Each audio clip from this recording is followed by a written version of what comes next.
And it is with considerable great pleasure, both personal pleasure and professional pleasure, that I welcome Dr. Olivia Espin here with us this morning.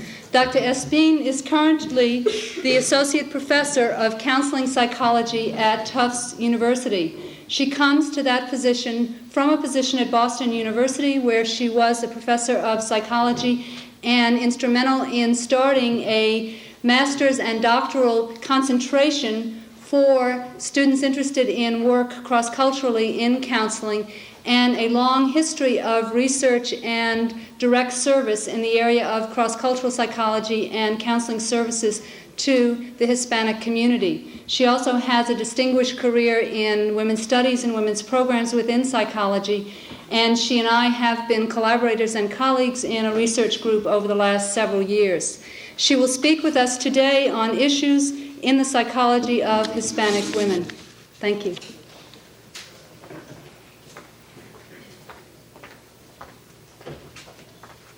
Thank you.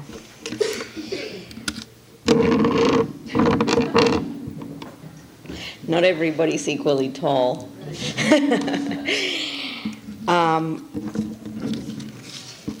In thinking what did I want to say about issues in the psychology of Hispanic women, I thought that although I wanted to give an overview of on the psychology of Hispanic women, at the same time, there's nobody who has enough data to really say this is what it's all about in terms of psychology of Hispanic women. So I thought that I would do some introduction on who Hispanic women, Latin women, Latina women, whichever term you prefer, and different people prefer different terms. I would give an overview of who these people are, and then I will talk about some of the things I have done that are related to the psychology of Latina women.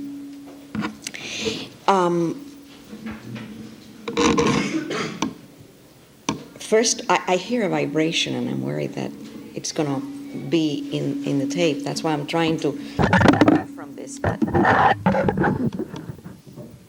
Okay, so are you still hearing me? That sounds better. Okay. First of all, who are Hispanic women or Latina women? There's not one kind of Latina women that can be described as the prototype. Women who consider themselves Hispanic women, Latinas, come from a variety of different backgrounds in terms of, for instance, differences in rural versus urban background. There's an enormous distance in experience from what I call Latin American princesses, women who, for instance, come to this country to study at college or sometimes even high school, paid by their rich parents back in their country of origin, and some immigrants or refugees who have come from a very rural area in which sometimes an Indian language is spoken rather than Spanish as their fluent everyday language. Obviously, the transitions that a woman who is an immigrant or refugee coming from a rural village, someplace in the mountains of some Latin American country, that experience is completely different from the experience of a woman who comes from a family where her parents can pay for her to come to college in the States, who obviously has traveled throughout the world and probably learned to speak English at a very early age at the same time that she was using Spanish at home. So the experiences are very different, and yet there's some common trends that have to do with the historical context in which Latin Americans have grown, in which the Latin American countries have developed, that has an impact on who these people are, that sort of creates a bridge between those enormous differences in life experience between these two women I have just been describing. There are obviously differences in social class, differences in education, in language, that have to do with these differences I have been mentioning. There are also other differences, like differences in race. There are people in Latin America who are descendants of, say, German or Italian immigrants. Who, had they grown up in this country, had their grandparents immigrated to the United States rather than, say, to Guatemala or to Argentina, would be considered white in this country, while by the very fact that their grandparents immigrated to Latin America, they're considered Hispanic, non-white. There are other people who have mixtures of races that are also very different across Latin American countries. People in the Caribbean tend to have a mixture of white and black. People in South America, in the Andean countries where there's a large population of native people like Incas or Quechuas or etc., there is a mixture with Indian blood. And there are sometimes mixtures with other immigrants, like Chinese immigrants. I happen to know a couple of people who are quote-unquote Hispanic women, but in fact they're daughters and granddaughters of Chinese immigrants. Or people who are Hispanic. There's a psychologist who is very well known in studies of acculturation of Hispanics in Miami, whose name is Jose Shaposhnik, because his parents immigrated from Poland during the war, and he considers himself Cuban, but then again, Hispanic, but then again, there's this European ancestry there. So there are enormous differences in racial and ethnic background among Hispanic women. There are also differences in religion, although most Hispanics are Catholic. There are some who are not, who are Protestant, Pentecostal, and there are, as I just mentioned, some who are Jewish. There are also differences in terms of the level of acculturation to American society. There are some Hispanics who are recent immigrants or who are students, as I mentioned, who are adjusting to American society. And obviously, a person who has been here for 20 years, a person who came here with her parents when she was 2 years old, is a different kind of immigrant than somebody who came 2 years ago. And then there are people who have been here for generations, like the people in the Southwest. And that brings me to sort of the main groups of Hispanics, the differences in subculture of Hispanics inside the United States. The largest group of Latinos are the Mexican Americans, who are again mostly in the Southwest. And they were there. That was Mexico until last century, when the United States invaded that territory. So they have never been immigrants, and they have never, in the true sense of the word, come to this country. They were there all along, and their country was invaded, and automatically they were inside a U.S. territory without choice or desire to be there. There are other Mexican Americans who are immigrants, but there's a large group that have been there since the 1500s, the 1600s.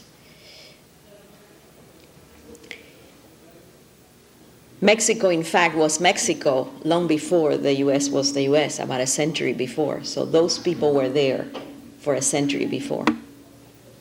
Then there are the Puerto Ricans, who are in somewhat of a similar situation. Again, they were sitting down in their country, in their island, and there was a war, the Cuban Independence War, which is not the Spanish-American War. It infuriates me when I hear that. It was the Cuban Independence War. And then the Spaniards and the Americans made a treaty at the end of that war, and Puerto Rico became part of the United States. During World War I, Puerto Ricans were made citizens of the United States, so they could be sent to fight. So Puerto Ricans come to this country really not as immigrants, because they are American citizens, and yet because they're adjusting to a new life in the mainland, they are in fact going through all the psychological processes that acculturation imposes on new immigrants in terms of language, customs, etc. And then there's another group of people who would be the true immigrants, of which the majority are Cubans. And then there's Salvadorians and Dominicans and Colombians and whole crowd of people who come from different countries. And again, with that, within those groups of immigrants, there are people who are professional and people who are poor immigrants with very little education, even in their own language of origin.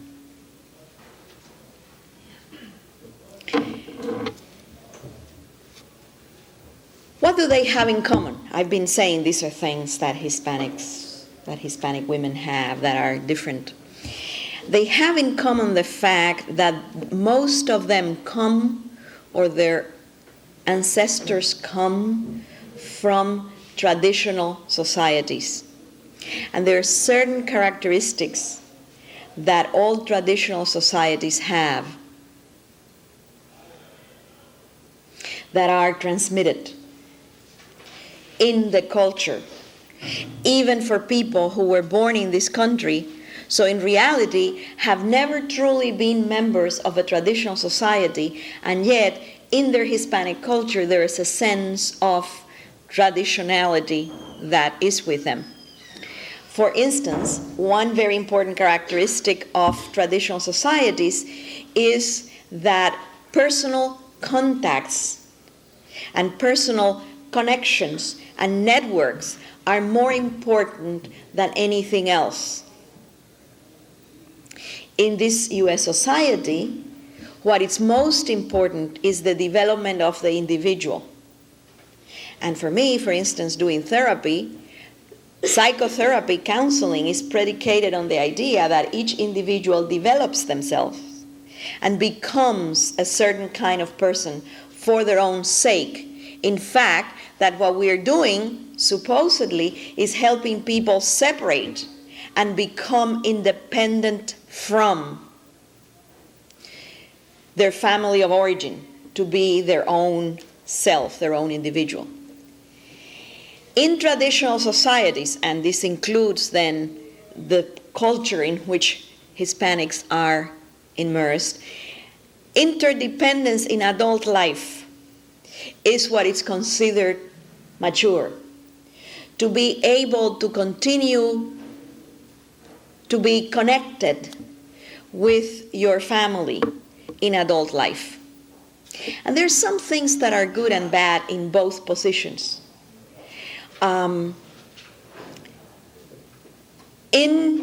North American society, there is independence and there is individuality, and there's a lot the individual can achieve as a person.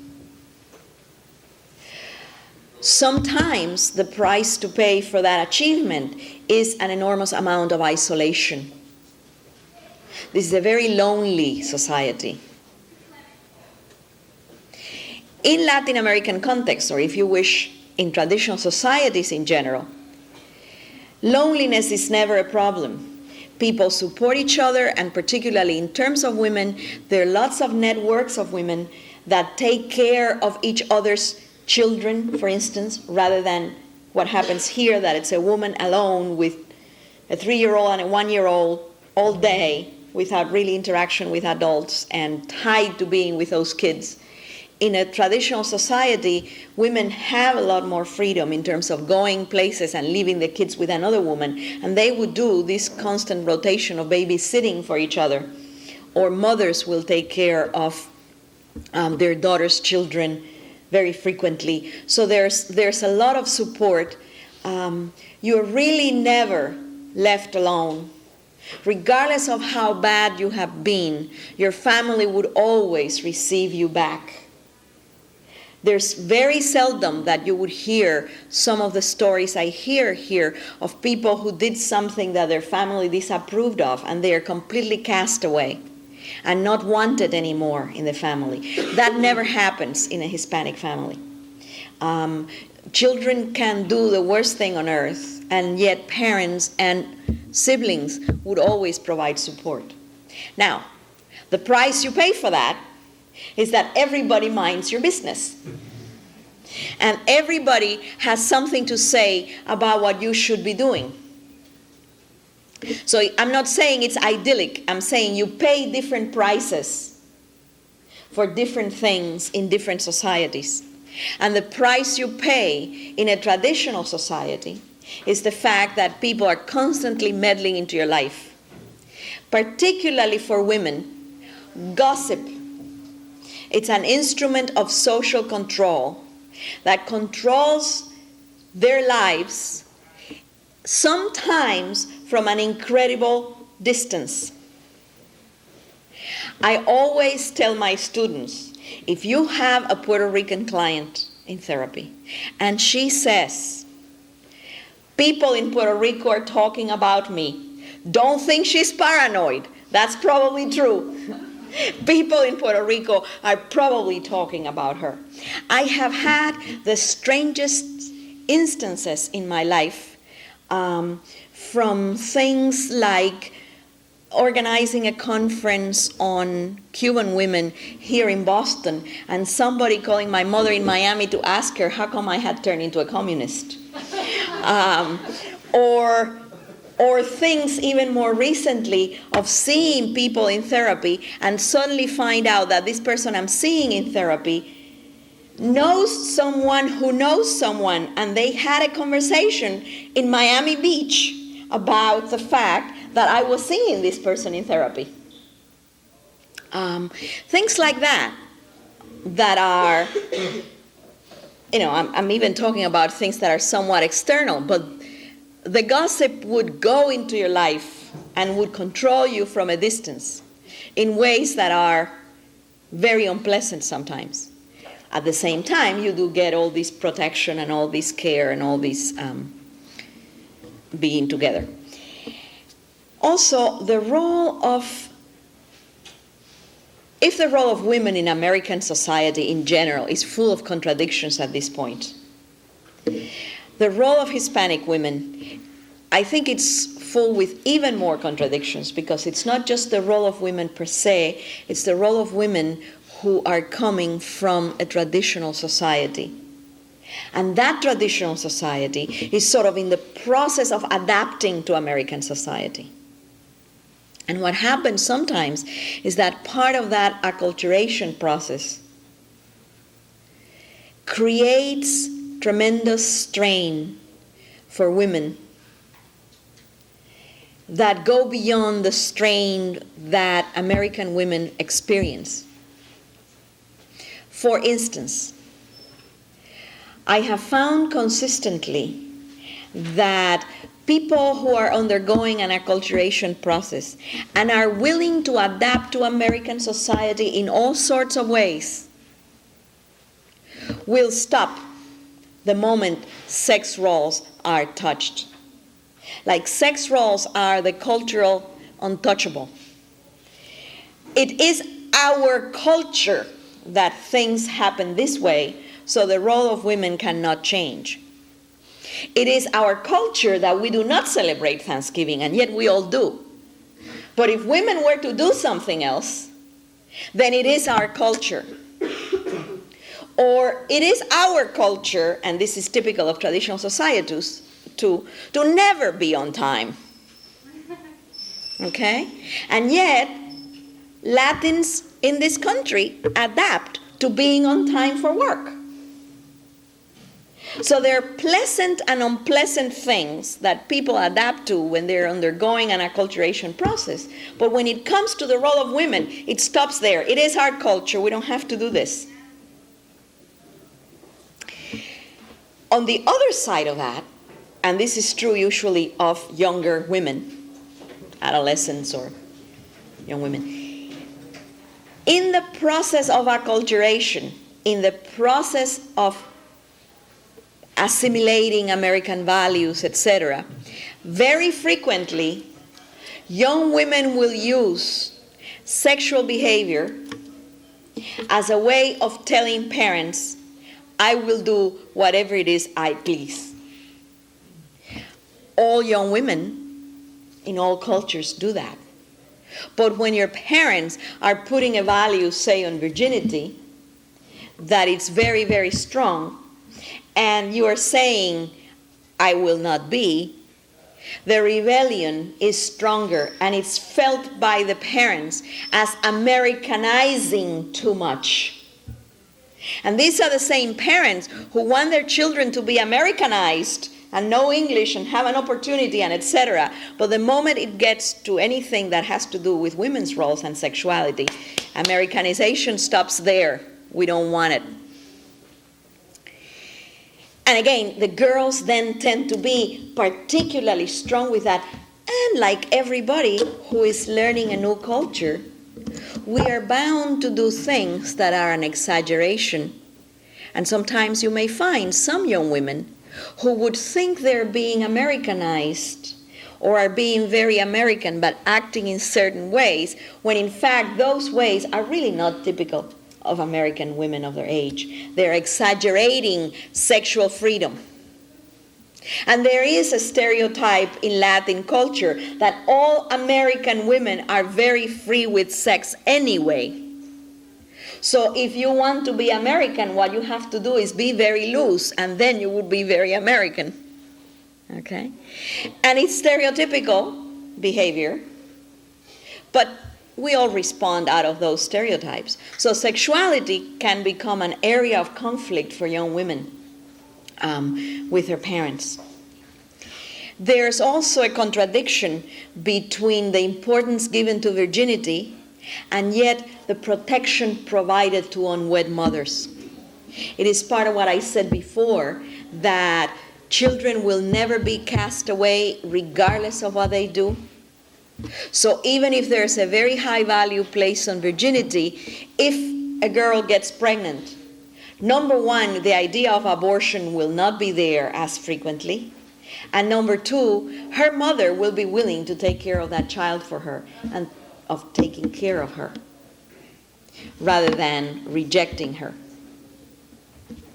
Mothers continue to have an enormous power in the family and an enormous emotional power over sons. There are things in popular Spanish culture that talk about the fact that a man will never tolerate anyone doing anything against his mother.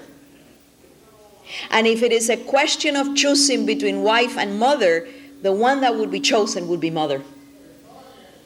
And there are songs and poems and etc. in the culture that say this very explicitly and very openly.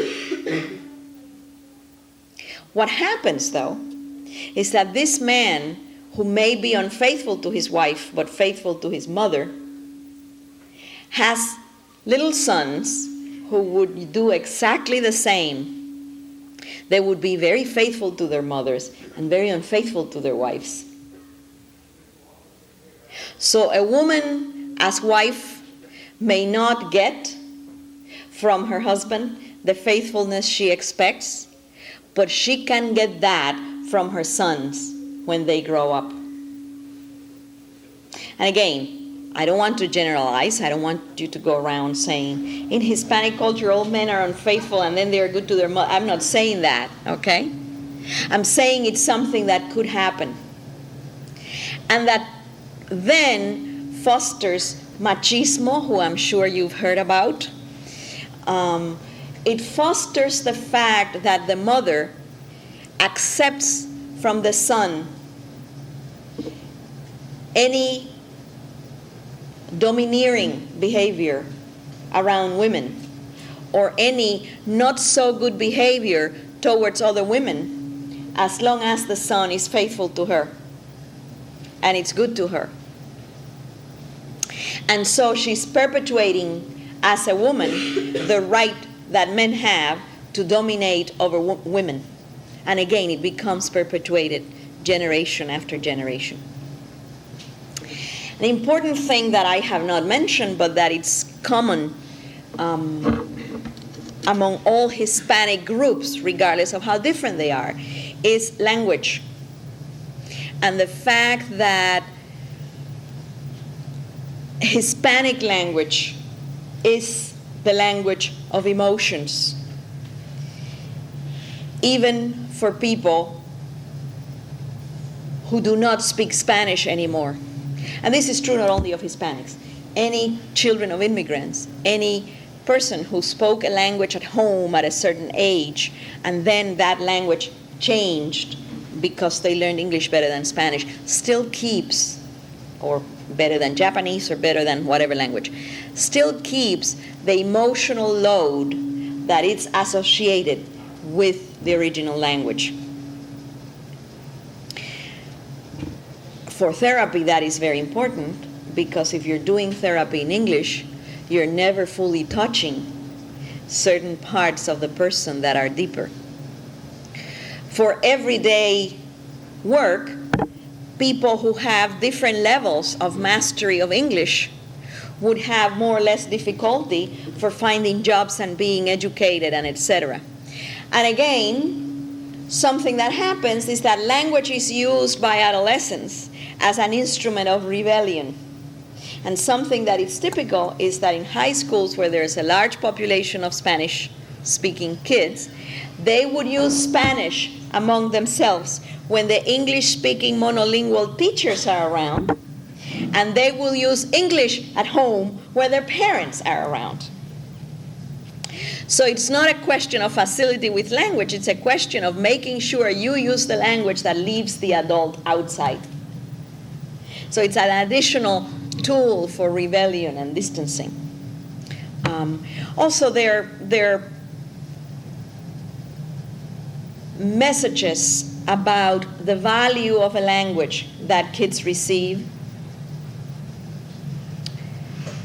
Speaking another language, speaking Spanish, is not good. There are messages that come from the language, sort of a philosophical position about the world that comes with the language. English is sharper and in some way clearer, and it makes you responsible for your actions.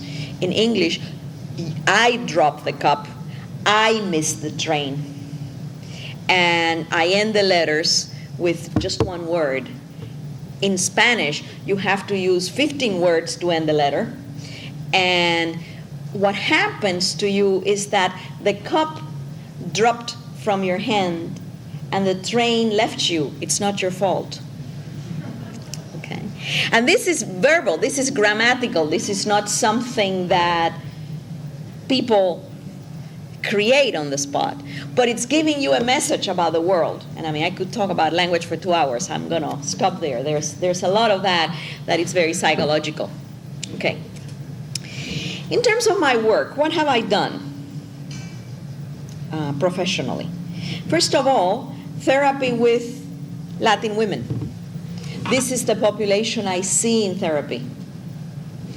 And through the years, of course, I have seen a number of things that are very common to what Hispanic women among themselves thinks they present in therapy. Some of them have to do with independence from the family while continuing to be interdependent. Some of it has to do with the loneliness of not having the families around when they were used to. Some with the acculturation process, some with sexuality and sexual identity, and a lot with the psychological implications of immigration, either their own or their parents or their grandparents. The psychological implications of being an outsider who in some way has to adapt.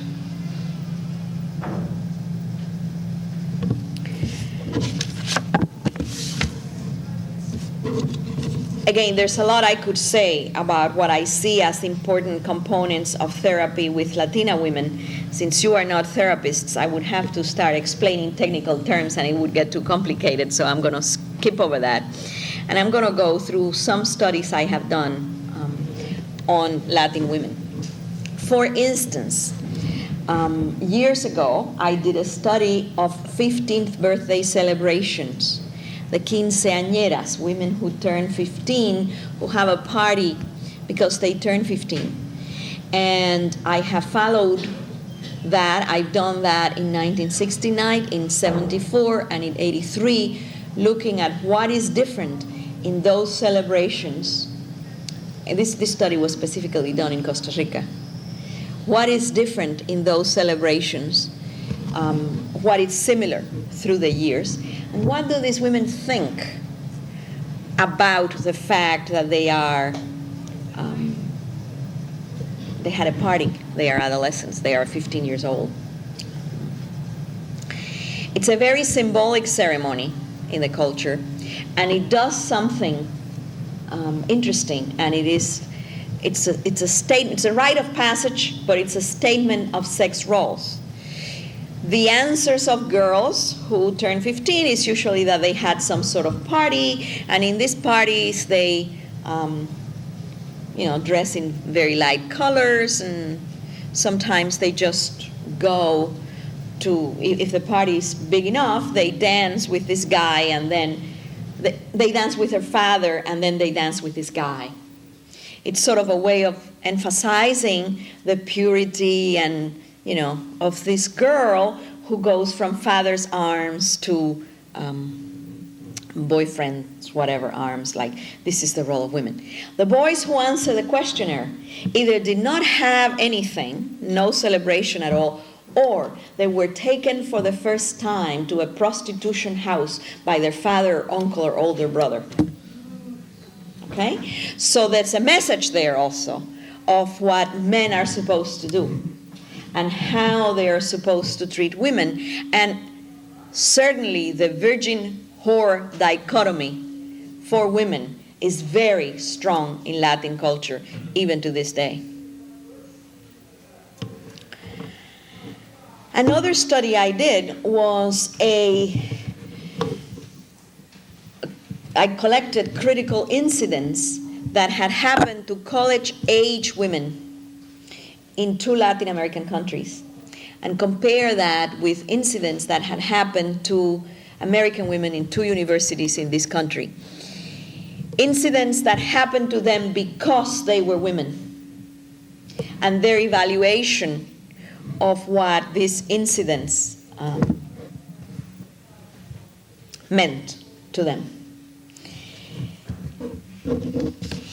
And then, with the Costa Rican women in the first group of 15th birthday students, who happened to have been some of the ones who responded to the college age questionnaire some years later, I have followed them up through the years with interviews about changes in their lives. In fact, I was just in Costa Rica this summer collecting a few more interviews.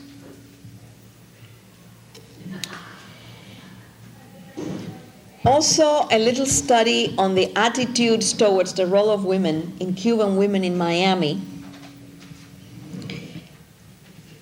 that seemed to show that people who had more liberated, quote unquote, attitudes towards the role of women, Cuban women, who had more liberated attitudes towards the role of women, were those women who reported that they were more fluent in English.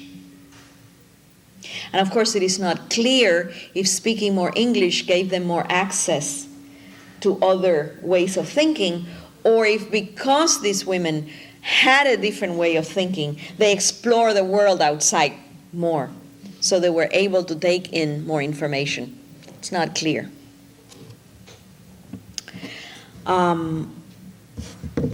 Another thing I've done is a study of Hispanic women in this country who are healers.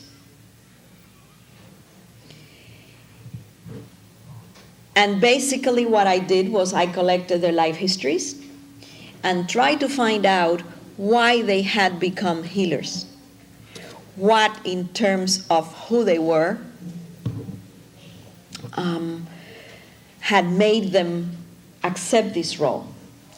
And what I found is that although they believe that it's something that comes from above, that it's something that is given to them by the Holy Spirit or by the gods or etc., depending on what religious beliefs they have, it becomes a technique for empowerment. They dare do certain things that they would not dare do under other circumstances, simply because they feel that they have a special protection from the supernatural, or that they're being asked to do certain things and violate certain rules from the outside. And since it's somebody else who's taking care of this, they dare to do some of those things that they would not do. And I'm talking now about people who were fairly old, including a woman who was already 90 years old when I interviewed her. So it's people who are from older generations who in fact rebelled against a very traditional role in their country of origin 40 years ago. I've also done a couple of things about sexuality. One talking about, it was sort of a historical investigation on historical influences on culture and on the sexuality of Hispanic women, and a study of identity development in Cuban lesbians.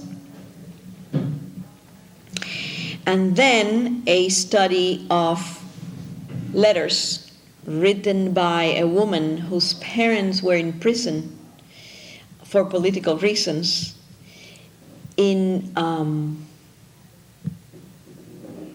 when she was 13 years old. And this woman is now approaching 39. And we have continued to be in touch through all these years.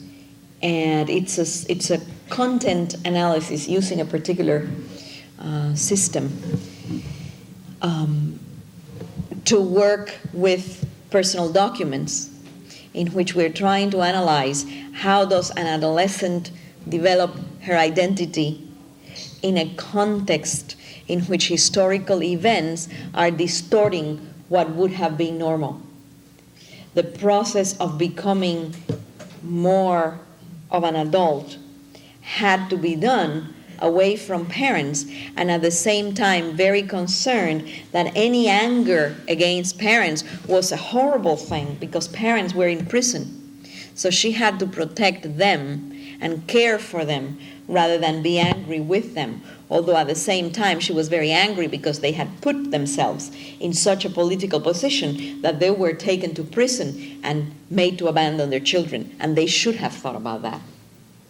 So to some extent, she was angrier than any normal adolescent for not getting what she wanted from her parents, and at the same time, it was not possible for her to feel that or to let herself feel that.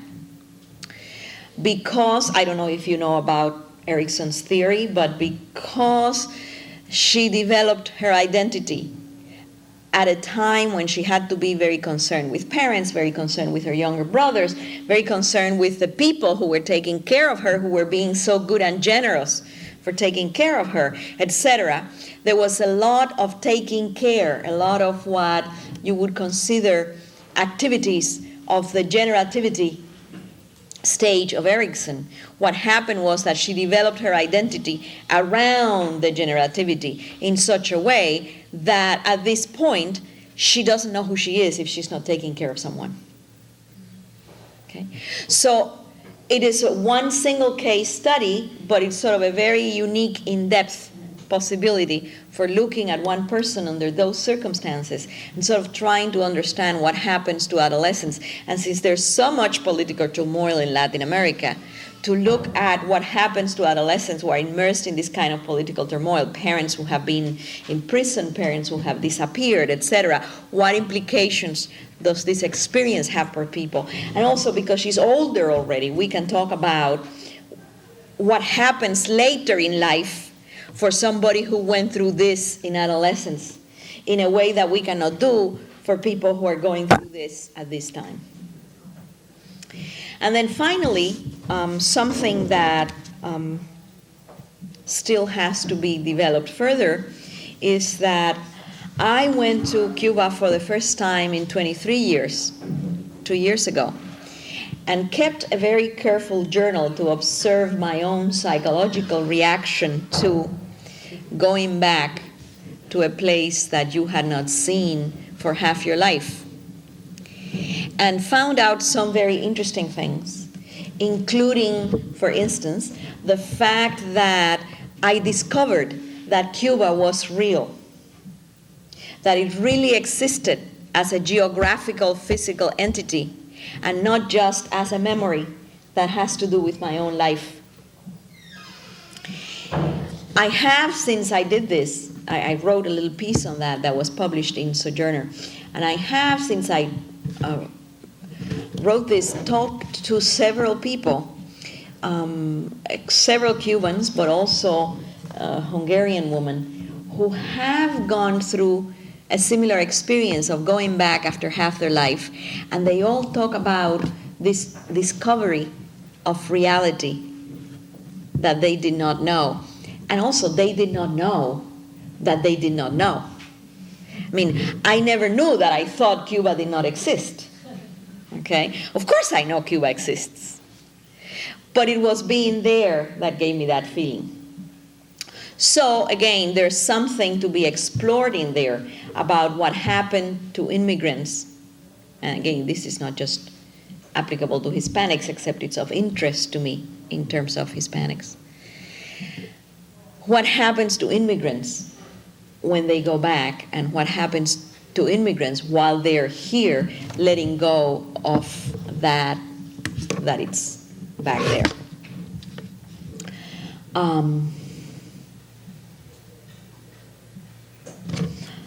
I have a number of things written on psychotherapy for Hispanic women, again, but as I said, since you're not psychotherapists, I don't want to get into that. This is basically what I had to say, so, and we still have a few minutes for questions, right? So let's see if you have any questions. Would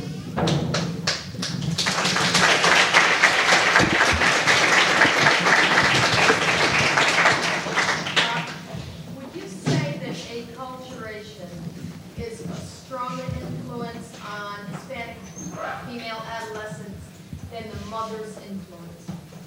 I noticed you said the mother is very strong. On the sons. The question is, if, I don't know if everybody heard the question, that's why I'm repeating it. Did everybody hear her question? No, okay. Would acculturation have a stronger influence on an adolescent than her mother would have? The answer is, I don't know. Again, there are many ways of going through the process of acculturation. There are people who go through the process of adapting to another culture by assimilating, by letting themselves be absorbed by this larger body. Assimilation is a digestive metaphor, right? So it's letting themselves be absorbed by that monster and stop being who they are. When I eat carrots, they stop being carrots, they become Olivia, right? So these people stop being who they are culturally and become absorbed in the larger society. And then at the other extreme, there are people who refuse to in any way become acculturated. So they would continue to be monocultural and avoid learning the language and avoid all those things. In between, there are two other possibilities. One is what had happened traditionally to immigrants in this country who did not assimilate quickly, and that is deculturation. It's the marginal man that Stonquist wrote about in the 30s. Okay? It's the person who is never American and never Italian. They're neither of the two things. It's the person who's deculturated and marginal. And then there's an additional possibility, which is the person who's bicultural. And some of what is being done now by people who are studying acculturation, particularly Jose Shaposhnik that I mentioned before, and other people, is the fact that the bicultural individual is healthier than, needless to say, healthier than the marginal deculturated person, healthier than the one who continues to be monocultural and refuses to be in any way part of the society, and healthier than the assimilated individual. It is somebody who says, there are parts of me that are this, and there are parts of me that are this, and both are good. It's not that this is my ugly part from my past that I have to reject, and I have to be very American very soon, so I get to be, member of the good society. The bicultural individual says, I am good in my background, and there's some very good things there and some things I don't like from there. And it says there are very good things in this new culture that I want to be part of, and I want to learn the language and educate myself and be part of this and function. Okay, so your hypothetical adolescent girl could choose any of these four positions. And usually we assume that it's people in the older generation. And in fact, in terms of research, it's very clear that older people assimilate slower, acculturate slower, tend to remain monocultural more frequently. Younger people tend to assimilate faster, tend to become marginal and deculturized more. And usually men go through the process of acculturation faster than women, because in general men have more exposure to the outside world, and even with a younger generation, parents let their sons go out and explore the world, usually a lot more than they let their daughters. So there are all those variations there. Depending on the position this girl has, and depending on the position her mother has, one thing would have more or less of an influence. The conflict in Hispanic cultures around acculturation tends to occur again between mothers and sons. Because the son is maybe over-acculturating and mother is maybe under-acculturating because of gender and age factors. And because mother and son tend to be connected, the not being connected becomes more painful and more critical and more conflictive in the family. And what Shaposhnik has found is that at least in Cuban families, what tends to happen is that mother and son manage the conflict by becoming drug addicts. When again, we're talking about pathological ways of handling the conflict. In families that can handle it normally, mother and son may have a fight, but it stops there, okay? When the process becomes very bad, when really there's no resolution to the conflict, the son may become a user of illegal drugs, and mother goes to the doctor and gets tranquilizers. So she's a legal drug addict, but a drug addict nevertheless. Okay? And again, this is in extreme situations. It is not something that it's every day. It seems to me that North American culture has encouraged assimilation rather than the identity of white culture. Right.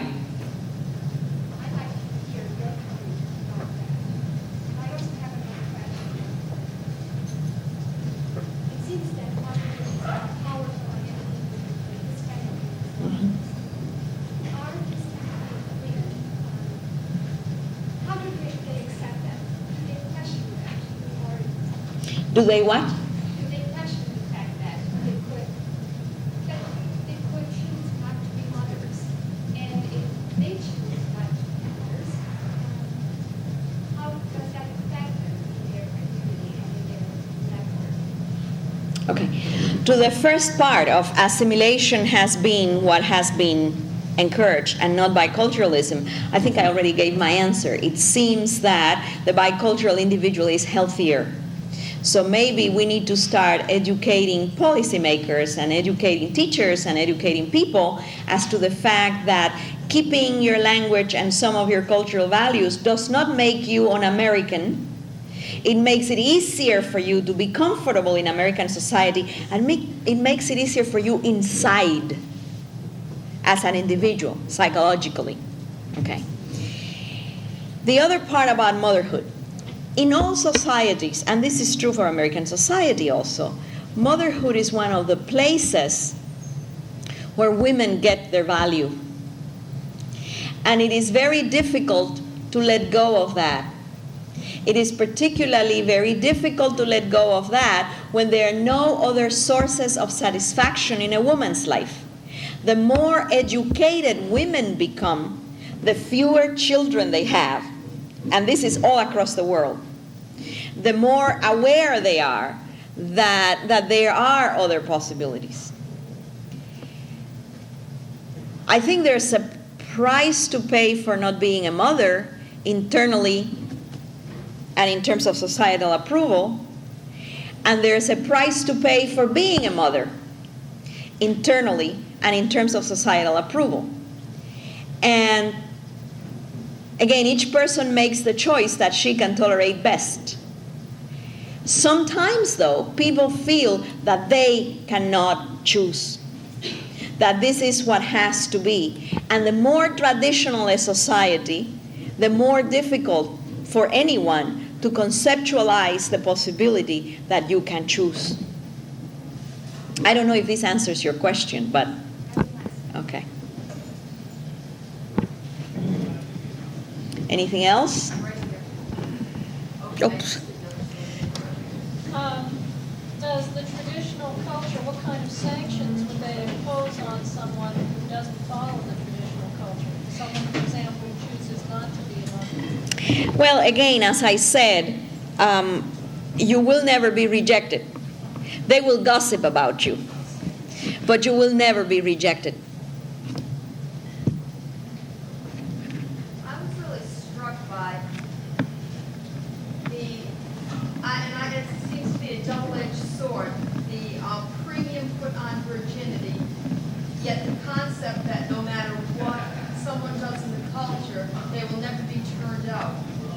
And it seems to me, so very American, at least, that much of what keeps us on the straight and narrow has to do with parents' expectations, society's expectations, not letting someone down.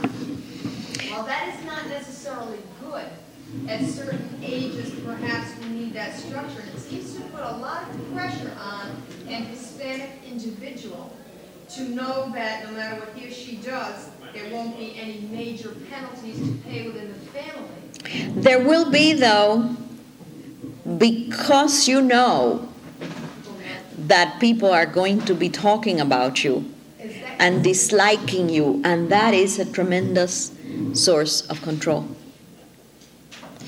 Or you are going to make your mother suffer. The guilt is there. Of course, of course. In fact, this wonderful mother who would suffer for you without throwing you out is a very powerful guilt instrument. I mean, if she throws you out, at least you can be angry with her and not feel guilty. So, yeah, that's not specifically Hispanic. I think that's true for all human beings when that... It's a burden, I think, for the people in their culture somewhere. And also, the thing is, because there are these networks when everybody knows everybody, something happened to you when you were 14. You were found in a corner touching a boy in the inappropriate place. Okay? This is a concrete example of something that... It happened to you at 14. At 21, You're doing something at work, and the cousin of somebody who happened to be in that school tells somebody, so somebody lets you know that they know that when you were 14, this happened to you. And it's Well, it does have an impact. You know that you will be persecuted by that for the rest of your life. So that tends to make people care. I also don't want to exaggerate this to an extreme, that it seems that people cannot move. I mean, people do go in corners and touch boys in inappropriate places. I mean, it's not like people are terrified all the time. But when you're saying, what's the instrument of social control? That is the instrument of social control. I think we have to end now because someone else has the room, but I'd like to thank you on behalf of everyone here and invite people who have additional questions and would like to continue the dialogue to join us upstairs for an ongoing conversation. Thank you very much.